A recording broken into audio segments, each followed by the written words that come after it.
Ses ver Adana, zirveden selam. Durmak yok omi, patlamaya devam. Yok bundan sonra size sigara. Uçuyor yıldızlara müptezel bayan. Ses ver Adana, zirveden selam. Durmak yok omi, patlamaya devam. Yok bundan sonra size sigara filan. Uçuyor yıldızlara müptezel bayan. Harmanın, baba nerede çarşafım? Gördüğüm bu paketler benim dermanım. Hoppa yavaşça açıldı fermanım. Sakın kaçma buraya gel la kezbanım. Adana çocuğu aga şehrimin delisi. Olay büyük kardeş mevzu kendisi. Plaka 01 korkumuz dinle. Yazmak için yine yuttun bence.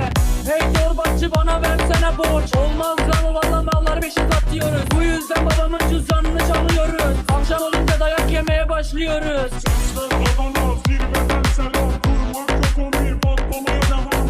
Bundan sonra size silah filan.